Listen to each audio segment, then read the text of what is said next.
নমস্কাৰ বন্ধুসকল, মই অঞ্জলি। আজিৰ ভিডিঅ'টোত কথা পাতিম সোনকালে পানী ওলোৱা সমস্যাৰ আচল সমাধান কি আছে।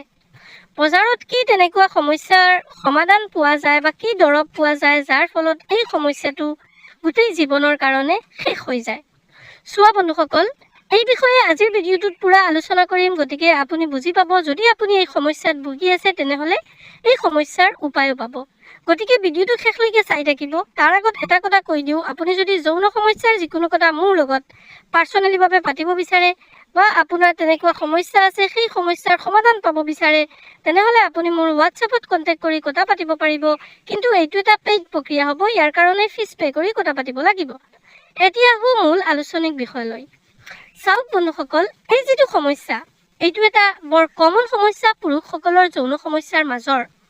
আৰু এইটো সমস্যাৰ প্ৰায়ভাগ পুৰুষ বৰ ইৰিটেট থাকে, কাৰণ ইয়াৰ কোনো 100% সমাধান নাপায়, যাৰ ফলত তেখেতসকল বৰ এটা শংকিত হৈ থাকে যে তেখেতসকলৰ ৱাইফক সুখ দিব নোৱাৰিছে বা সুখী কৰিব নোৱাৰিছে, যাৰ ফলত তেখেতসকলৰ বিবাহিক জীৱন বৰ বেয়া হৈ আছে। বিবাহিক জীৱনত বহুতো ধৰণৰ সমস্যা দেখা দি আছে। সেইকাৰণে তেখেতসকল সেই কিছুমান ক্ৰিয়াৰ প্ৰতি তেখেতসকল শংকিত হৈ থাকে। এতিয়া মই যদি কওঁ এই সমস্যাটোৰ 100% কোনো সমাধান এলোপেথিত নাই।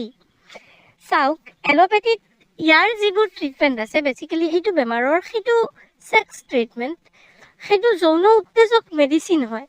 আৰু সেই যৌন উত্তেজক মেডিচিনবোৰে এইটো সমস্যা কেতিয়াও সমাধান নকৰে, বৰঞ্চ আপোনাক ডাঙৰ ডাঙৰ ছাইড এফেক্ট যেনেকৈ কিডনী বেয়া, লিভাৰ বেয়া এইবোৰত ঠেলি দিব।